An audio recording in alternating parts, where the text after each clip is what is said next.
Let's talk about development. Yeah, development is how we change over time.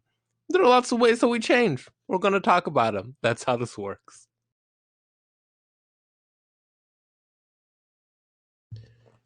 You weren't always the amazing, smart, intelligent genius of a person that you are. You were once just a humble bundle of cells, right? Look at you now. You are a whole bunch of cells. You started with two, one from each contributing parent, and those cells fused together and then started to multiply, and then those cells started to differentiate, forming themselves into arms, legs, eyes, organs, right? And the more they developed, the more they differentiated. Eventually, you started to become this recognizable human-ish shape, right? Now, at a certain point, you popped out, but the development didn't stop.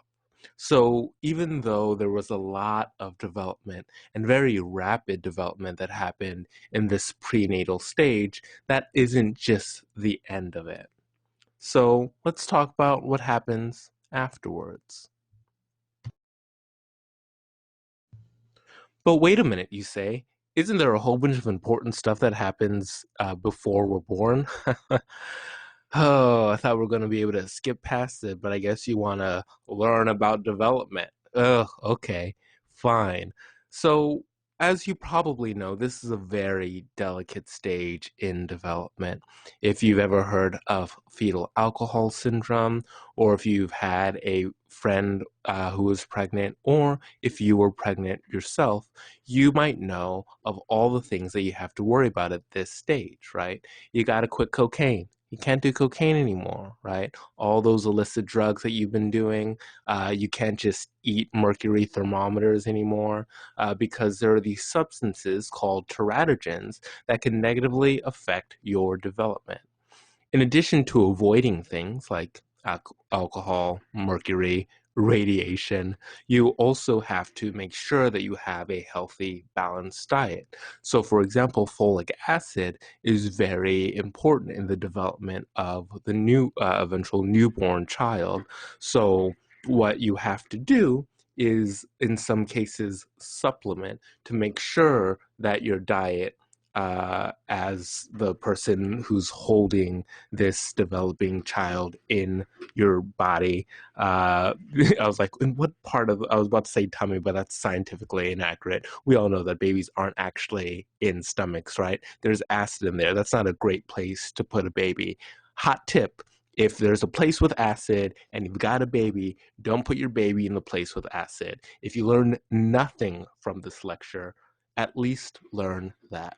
So this is a very sensitive time, but eventually we get out of there, right? We pop out. I've heard it's a very easy process. I, a man, have just heard that it's very easy, relatively painless process. You know, it's about as bad as getting a tooth pulled. So most people just tie a string around the baby and then tie the other side of the string to a door and then slam the door and it just pops out. So let's just talk about other stages of development. So Eric Erikson developed what are called the psychosocial stages of development, which are how we develop in the context of society, psychosocial, right? So from the time that we are born to the time that we are old and gray, we are dealing with specific challenges, and each age comes with a different challenge. So we have trust versus mistrust, autonomy versus shame and doubt, initiative versus guilt, industry versus inferiority, identity versus role confusion, intimacy versus isolation, generativity versus stagnation, ego integrity versus despair. And fun fact, all those things that I just said are right here on the slide. Wow. And now it's a happy face.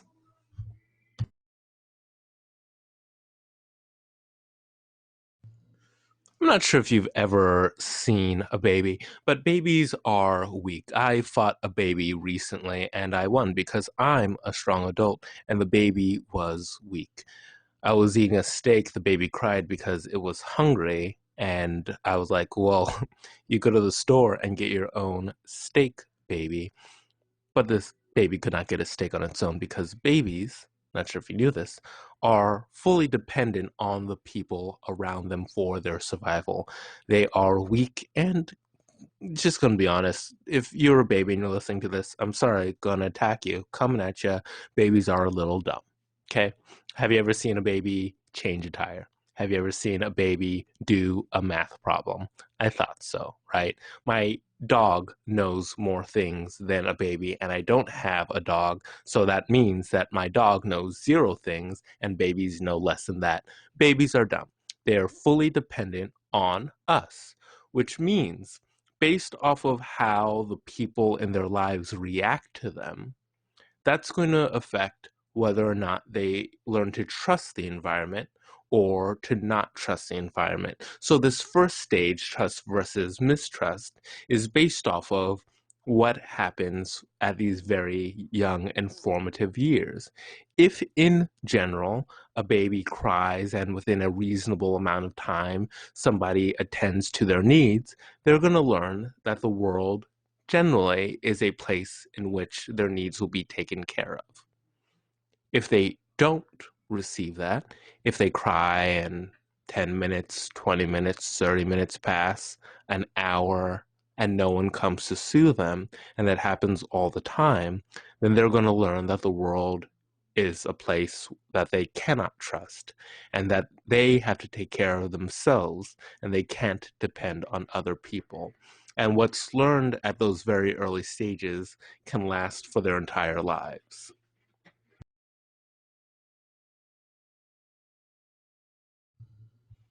Not sure if you've ever been around a 2 or 3 year old, but the twos and threes are known as the terrific twos and threes because children are so well behaved and they're delightful and they're easy to bargain with.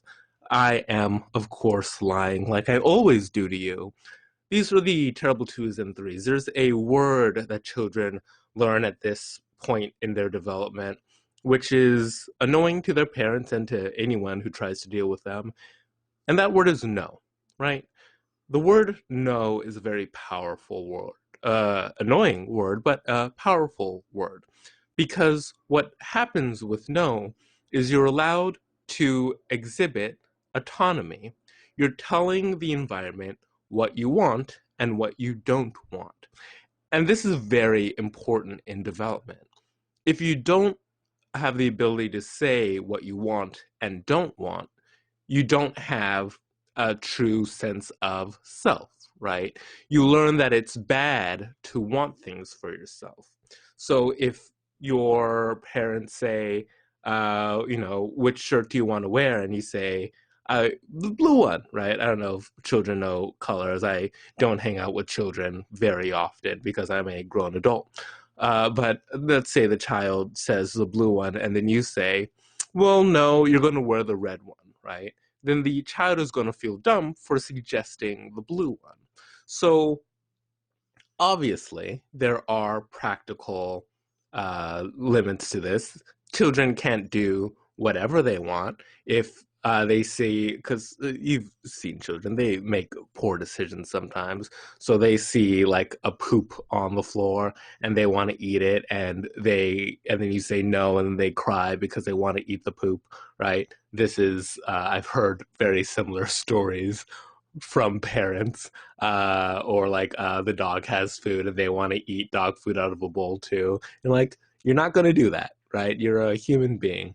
So obviously there are practical, limitations to this, but at some points in their development, they need to learn that it's okay to be themselves. So that's the most important thing about this stage, that ability to develop autonomy.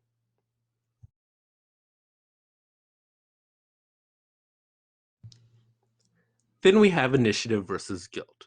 So from 4 to 6, children are doing something for the first time.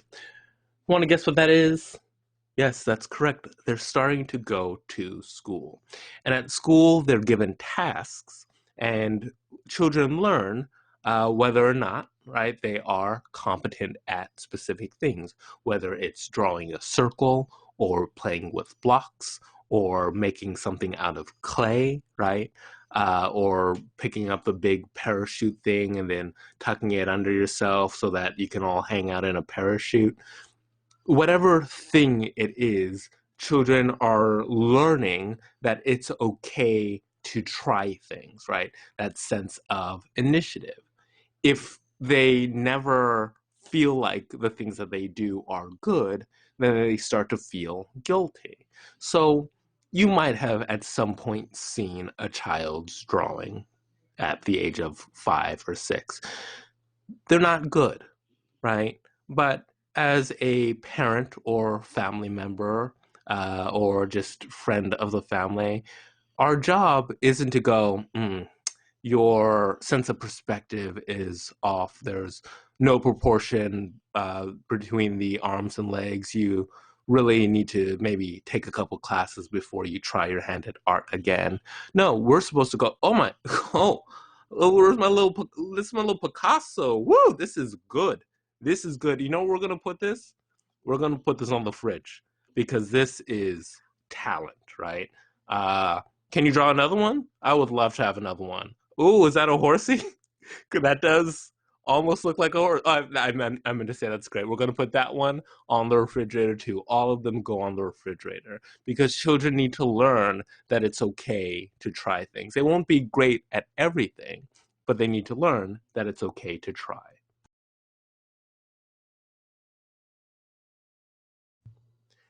And then we have industry versus inferiority. So as children get older, the type of work that they do becomes more collaborative, right? We have group projects, we have sports teams, and they start to figure out their place in society. Am I the smart kid? Am I the kid who always kicks a home run in kickball? Am I the kid who's the funniest? Am I the kid who has the best snacks for trading, right?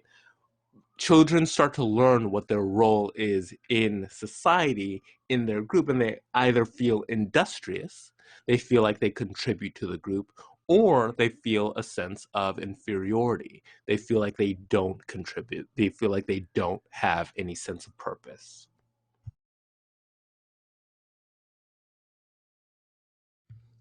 And then there's also identity versus role confusion. So, as an adolescent, as a cool teen, you might try on different roles.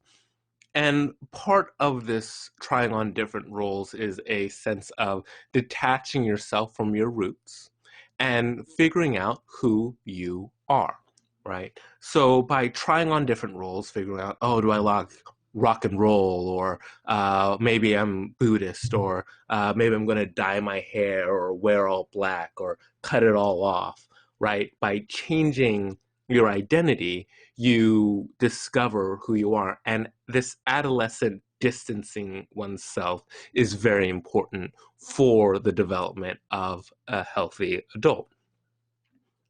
What should happen is you try on different identities, you try different versions of yourself, and you end up with a much clearer version of yourself.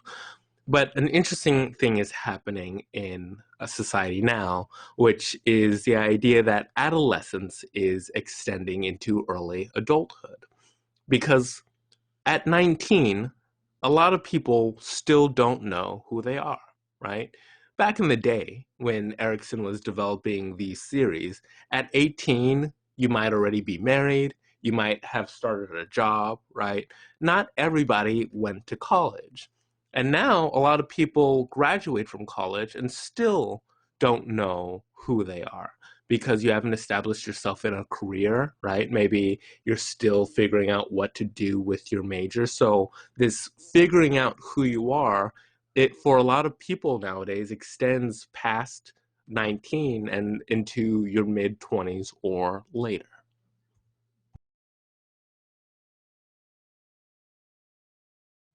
Intimacy versus isolation is supposed to occur in your 20s when you have discovered who you are and now you're trying to find usually a life partner. You develop that capacity for long-term romantic relationships. Now, there's some controversy about this idea, and part of it is because it is a little outdated, right? Not everybody gets married early into their 20s and starts building a family because that's not the new norm. But what people start doing is developing their close social networks. So either your core group of friends or family or a romantic partner or partners, whoever those people are in your life, you start building those social bonds, and those will become the core social bonds for the rest of your life. Most people, once they hit their mid 20s or later, stop making new friends. So those very early relationships early in your 20s that start to cement tend to last for a very long period of time. So that's really what intimacy versus isolation is about if you're looking about at it through a more modern lens.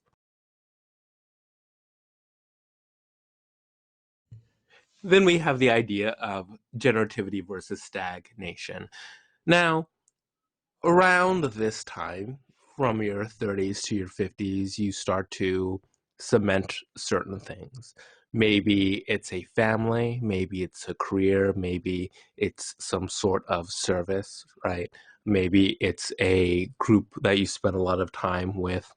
It could be a business that you're running. It could be a pickup basketball team. It could be charity for a church or a social group that you feel is important.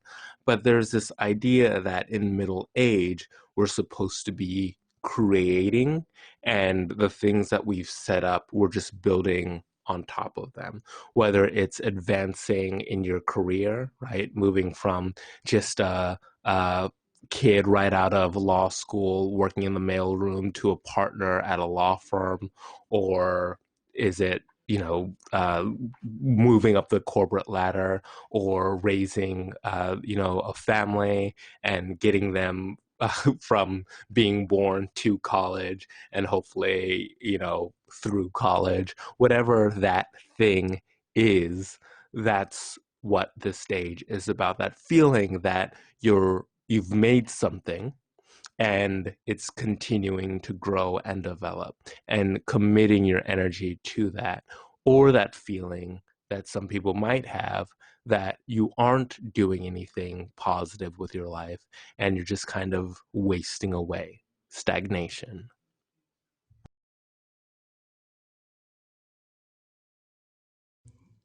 And then we have ego integrity versus despair. You've lived your life, you're maybe retired at this point, your children are likely adults, so you've done a lot of the things that you set out to do with your life. And you look back at the past 60 or more years, and then you either go, hey, I did pretty okay. The things that I've set up for myself, I'm proud of. I lived a life that I'm proud of, and I'm just going to chill in retirement and do whatever thing I want to do. Or you might have some regret about the time that you spent, right? And that's the despair part. So this final stage is the retrospective, the really looking back and evaluating your life. And hopefully, a lot of us, when we look back, if we get to that stage, look back and are proud of the things that we've done. But if have been issues at previous stages, you might look back and you might feel a lot of regret. And that would be the idea of despair.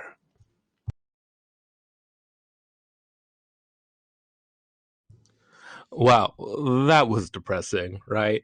Let's talk about cognitive development. Piaget talks about cognitive development.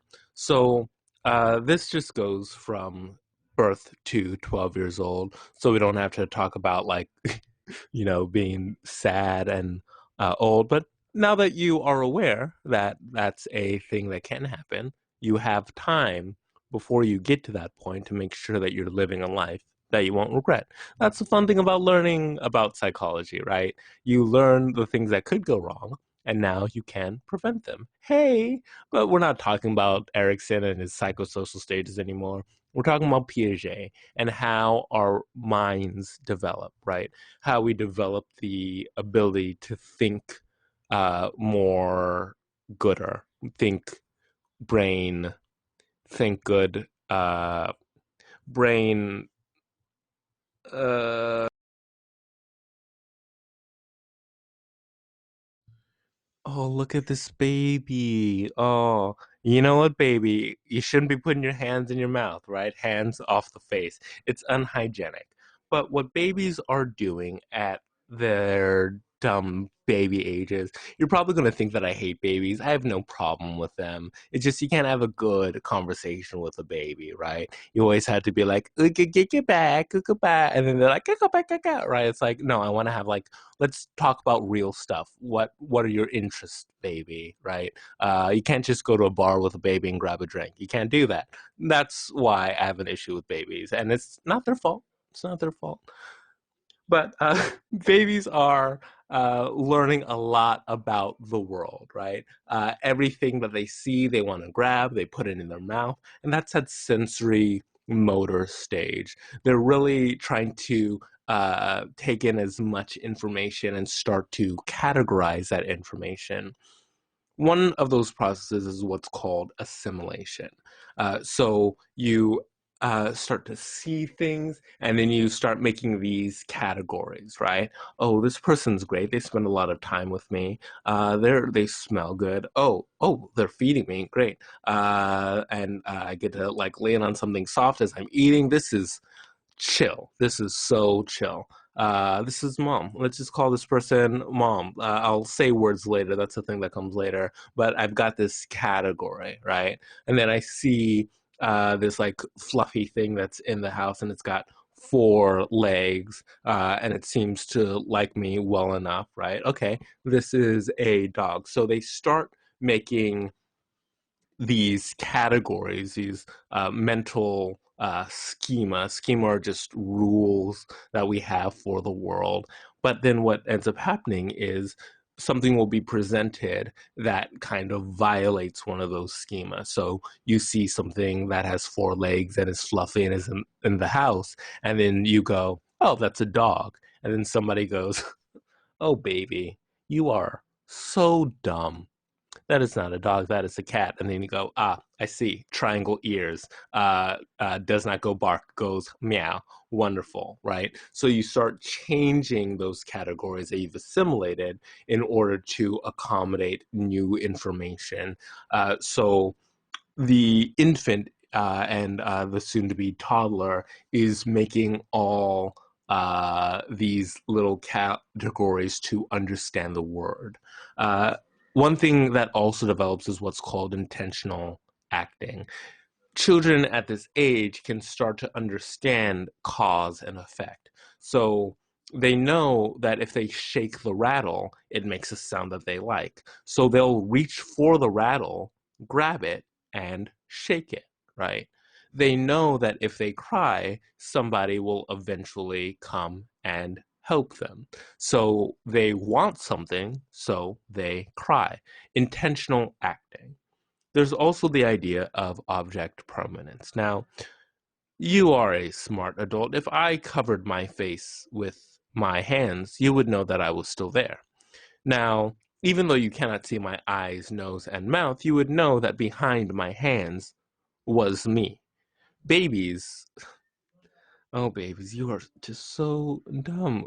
They get fooled by this because they don't realize that behind the hands is the person. That is why peekaboo is so enjoyable to them because you literally were gone and then you reappeared. How did you do that? You must be a great magician, right? So if you've ever heard the term out of sight, out of mind, that is very literal for children in the sensory motor stage because if you put something out their view, they think that it's gone forever. At a certain point in this stage, they develop object permanence, which is the cognitive ability to know just because I don't see something doesn't mean that it has stopped existing.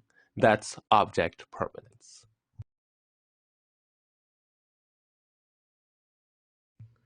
Then we have the pre-operational stage, 2 to 7. At this stage, children start to use language more often. So they start learning that words actually can represent objects. So you can know what a cat is without actually knowing the word for cat. But now they know that if I want to see the cat, I can say cat, and somebody will go, "Oh, you want to see Mr. Whiskers? Mr. Whiskers, let's go find Mr. Whiskers," right? So that's one thing that develops at the stage, the ability to use language to represent objects and ideas. Children at this stage, even though their thinking is slightly more complex, are very egocentric in their thinking and intuitive in their thinking. So one thing that is difficult is that they only see things from their perspective. If you've ever had a like 5-year-old do something mean to another child and try to get them to understand that what they did was wrong, you might say, well, how would you feel if somebody did that to you?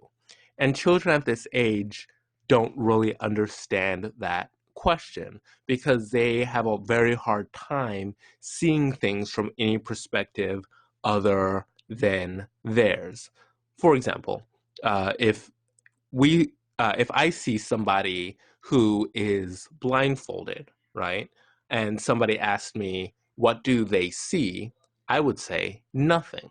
Even though I can see everything, I would know that they can't see anything because they are blindfolded. Unless they're Daredevil, then they could probably figure it out. Now, a child who has egocentric thinking, they look at that person and they go, well, I can see everything, so they can see what I see, right? So that's one stage of cognitive development, being able to understand that other people and their experiences are different than yours. That relates to something that's called theory of mind, which is just the idea that other people also have a brain and also have experiences and their own unique thoughts. Children at this stage also think very intuitively. We as adults think very logically. Children think based off of intuition, not the way things actually are, but the way things seem like they should be. So, real quick test. If there was a big car and a small car, which car would be more expensive? Now, hopefully, you would say it depends on the brand of the car. My BMW coupe versus my Ford F-150 truck, the Ford F-150 is bigger, but the BMW coupe is probably more expensive. So we know that there are rules to the world and we apply them when we are thinking about things. Children go, it's bigger, it must be more expensive, right? If you gave a child the choice between a nickel and a dime, they will pick the nickel because it's bigger. Another thing that children do is they classify objects only by one figure. So if you had a whole bunch of blocks that were different colors, red, yellow, green, blue, and they were also different shapes, square, circle, triangle, star, right? If you asked the child to separate them, they'd only be able to separate them by the color or the shape, not both. It would be very difficult for them to be able to conceptualize both aspects of the block simultaneously.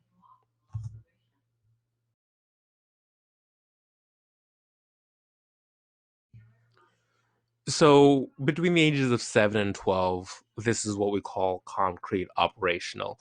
Children become much better at thinking logically. So if you remember in the previous example, the children thought that bigger meant more expensive. But We as adults have what is called conservation, and this could be of any dimension that you might be talking about of a thing. So it could be conservation of mass, or the number of things, or the volume of something. So let's say I have a pile of 10 cookies, okay? And I try to put them all on one plate, but the plate is too small. So I put 5 cookies on one plate and 5 cookies on the other plate. How many cookies do I have? Or rather, do I have the same amount of cookies that I had before, right? Now, you go, obviously, or at least I hope you do. But a child might think that there are more, like if they're in the pre-operational stage, they might think that there are more cookies now because we've put them into 2 plates, and like, how did you make more cookies, right? Or they might think that there are less cookies because we've split them up into 2 different piles, right? They saw one big pile and now there are 2 smaller piles, and they can't possibly be equal. If you've ever babysitted and dealt with the 2 cup fiasco, where you're trying to give juice to 2 kids, and you have 2 cups that aren't equal, so you pour the same amount, and you know that the volume is the same, but they don't know. That's because of intuitive thinking. Those children are pre-operational. If you're 7, or even like 10 or 53, you're probably going to understand that just because the shape of the glass changes doesn't mean that you have different amounts. So that's conservation, and that develops in the concrete operational stage. Also, children at this stage can do what we discussed before, which is classify objects by multiple features. So they can say, here are my red circles, here are my red squares, here are my blue stars, here are my yellow stars, here are my green triangles, right? So they're able to think about multiple features of an object while looking at that object.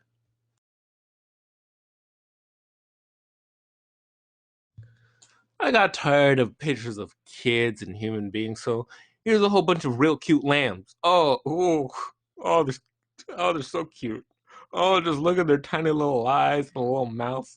One of them's got a little blep out, a little blep in it, a little cute lamb tongue. Anyway, formal operational, final stage.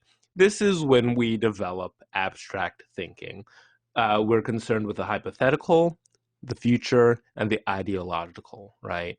So we get more concerned with morals, what the long-term effects of things are going to be, right? Children can't really conceive of global warming the same way that an adult or adolescent can, right? They're not really concerned with the long term. But we can think of the hypothetical. We can go, well, if we continue doing this thing, what could happen in the future, right? And with that like level of logical thinking, we can take weird and unknowable situations and predict what might happen. So let's just say I asked you, what would happen if somebody poured 1,000 slugs into the classroom? Now, the a child might go, ew, gross, slugs, right? But as an adult, as somebody in the formal operational stage, you might be able to think of the actual impact of that. First of all, how were they poured, right? You might be able to think of the fact that somebody would either need to like take a funnel or like one of those cement mixing trucks. How many slugs is 1,000, right? Is that enough to cover the entire carpet? Is that just like a backpack full? Is it like an entire room full? Does it come up to your knees, right? These things we can think of because we have the ability to think abstractly. So that is the last stage, the formal operational stage.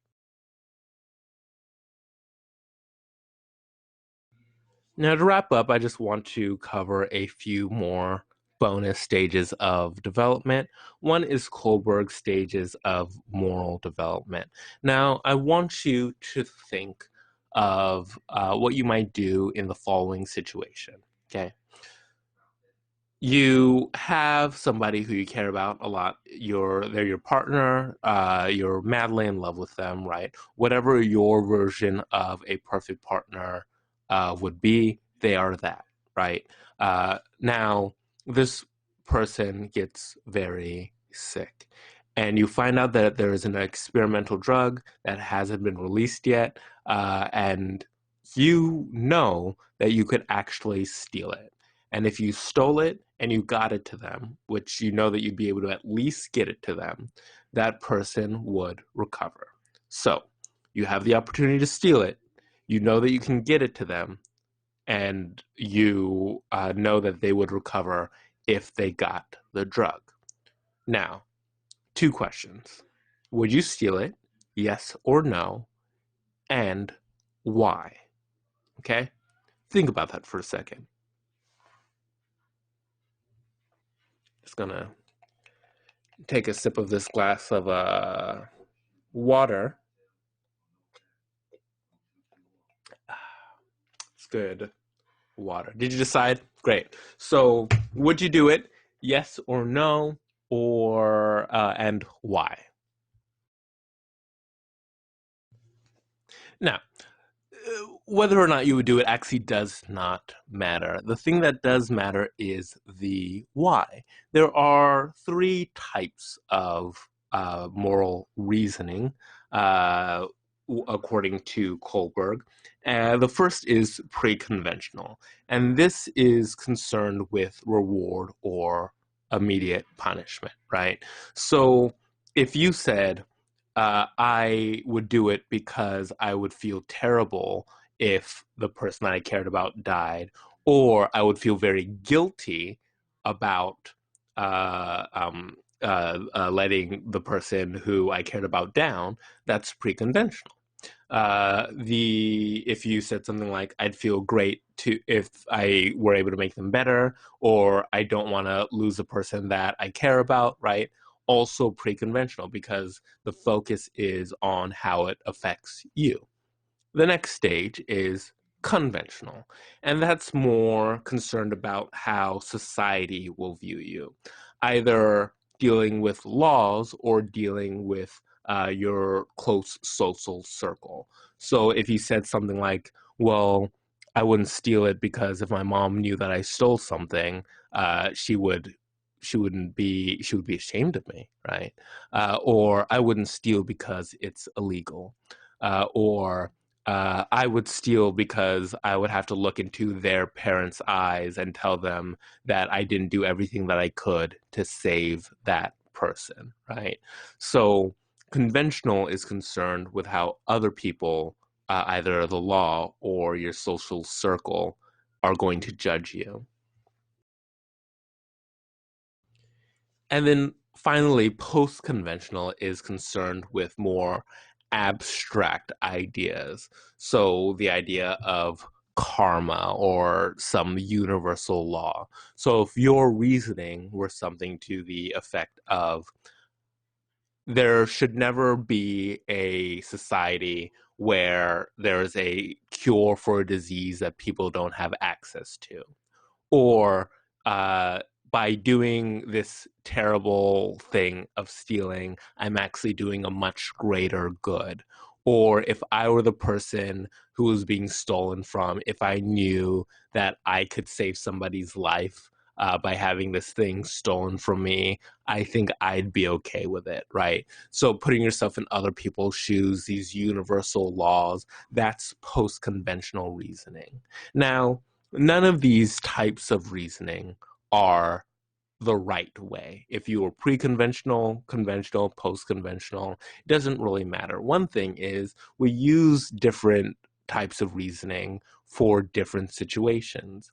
For cheating, it might be more pre-conventional for you, right? I'm not going to cheat on my partner because I'd feel terrible if I did it, right? But for stealing, it might be conventional. I'm not going to steal because it's illegal.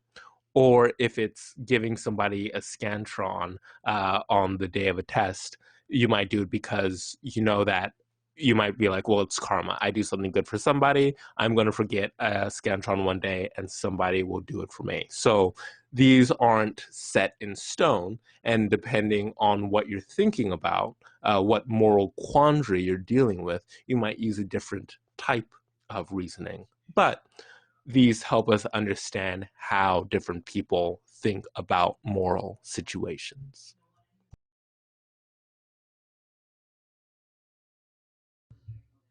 Last but not least, we have Sigmund Freud. So we haven't really talked about Sigmund Freud much this semester, but we'll talk about him just a little bit for fun. So Sigmund Freud was a bit of a controversial figure because of his focus on sexuality. Now, one thing that you should know is his theories were developed in the Victorian era where there was a lot of repressed sexuality. So this was the era where like if you saw somebody's ankles or like a little bit of their wrist you'd go crazy because like oh my god, skin so sexual, right? So this is the era that he's developing these theories from. Also, when he talks about sex, he's not talking about sex like we tend to think about sex. It's not just like intercourse or penetration or anything like that necessarily. So when we're talking about sexual development, we're not specifically talking about what we think about sex, but it's really focused on pleasure related to the body. That's my disclaimer. Let's talk about some of these stages real quick. So the oral stage is also coinciding with the sensory motor stage, PSY's stage, and it's the idea that children are putting random things into their mouth and they're getting joy out of it, right? If you've met a baby, you've seen them put something in their mouth. Sometimes it's a thing that they're supposed to, like a pacifier. Sometimes it's something that they're not supposed to, and you have to go, no, no, no, no, no, don't do that, right?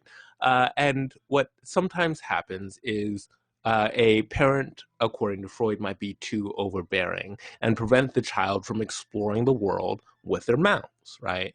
Now, in normal development, the child puts things in their mouth and learns how the world works.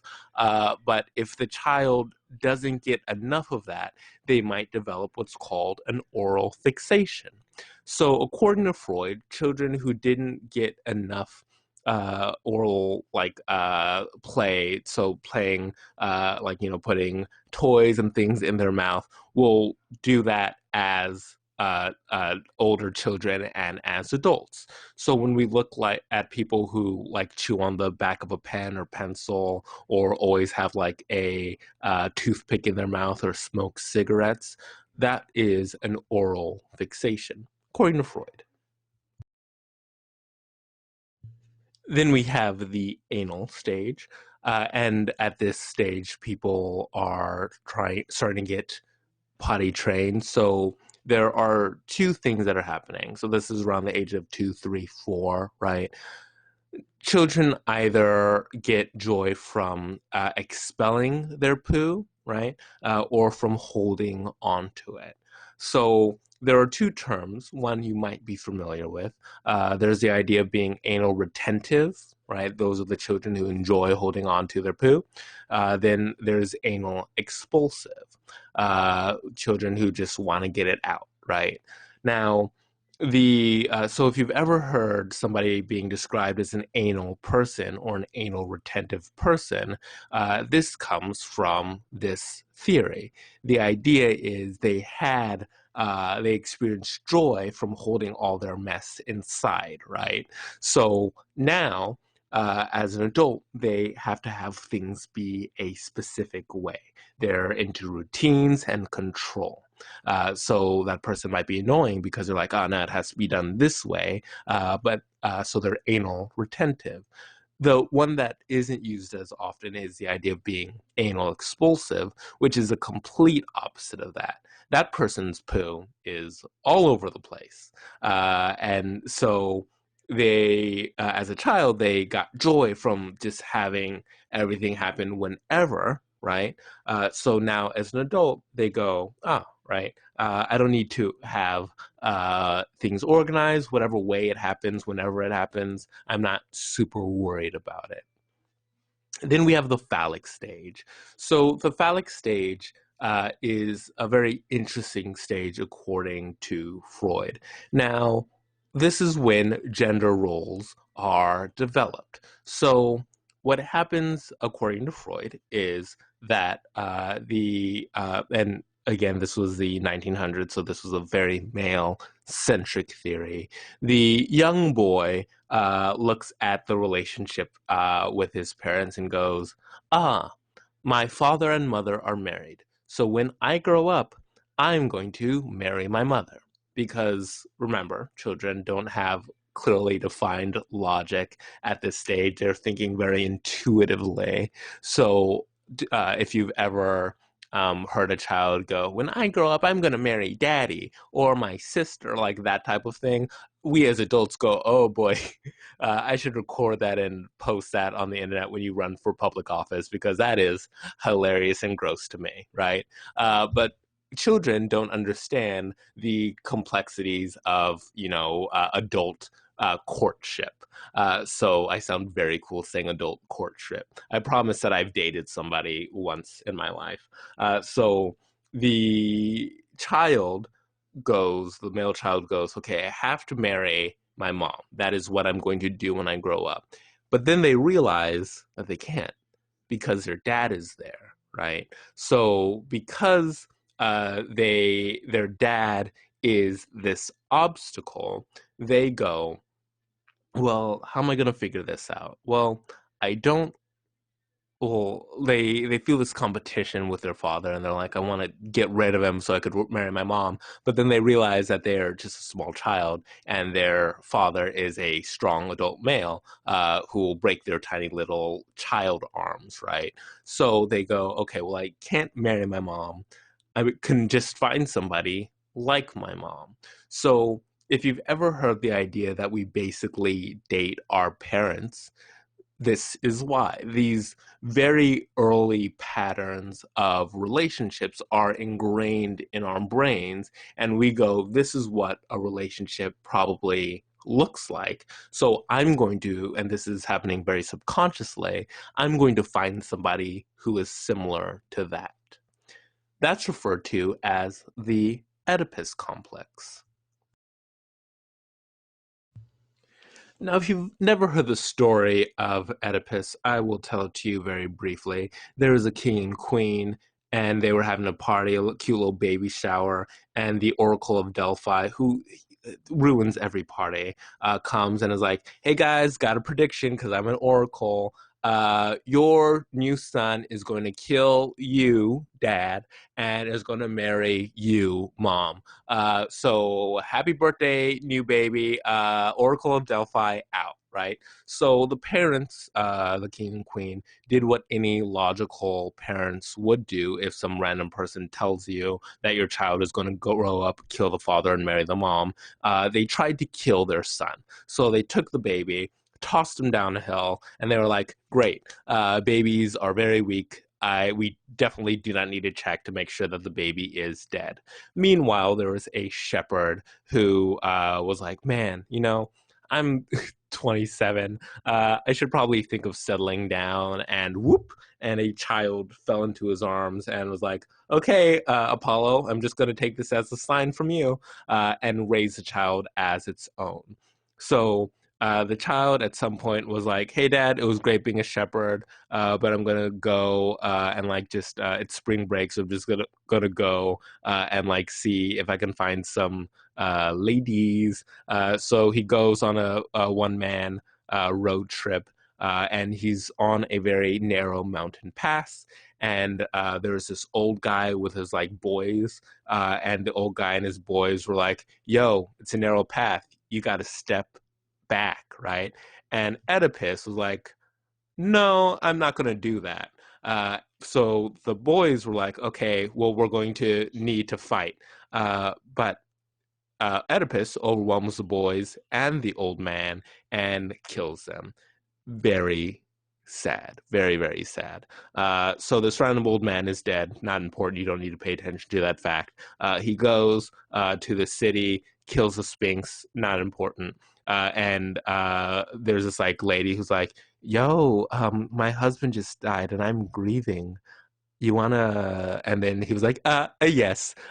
So they go on get a one-way ticket to Bone Town, and they're killing it. And then Oracle of Delphi comes back and is like, hey, just friendly reminder, the guy that was killed was the king, and also is your father. You killed your father, and the person who you are having the sex with, that is your mom. Oracle of Delphi always Delphi's. So that ended terribly, as you could imagine. And there was actually there were two sequels. It's a trilogy. Where do you go from there? You'll have to read Oedipus at Colossus to find out. So that's the idea of the Oedipus complex, the wanting to marry your mother and kill your father. But luckily, most people don't do that specific thing. So in the phallic stage, we develop these gender roles, and then we have the latency stage where basically nothing happens. This is basically just like a little bit before like seventh grade, where you're just a kid and you play and you do kid stuff. But then what ends up happening is the genital stage around like 11 or 12, where you hit puberty. And according to Freud, you're like, yeah, you're biologically an adult. You can do the things that like that is the end of your sexual development. You have puberty, and technically you could have kids, right? Now, I don't recommend it, but that's just my opinion, right? If I have any students right now who are 13 years old and really want to get on TV, I've heard that being like 16 and pregnant is a way to go. Is that show still a show? I could just Google that, but I'm not going to. I'm going to make you do the work for me. So just Google it and don't tell me if it's still a show. I'll know that you Googled it, and then I'll in the middle of the night I'll go, now I know. So I guess that's development. We did it. I hope you grew from the experience. Haha, you get it? Because we're talking about development. So that's a really terrible way to end a. Oh man, that was a very weak ending, and I'm real disappointed in myself. I guess my initiative is actually a guilt. Nope, I hate that ending too. Bye, guys. It's fun. We're done.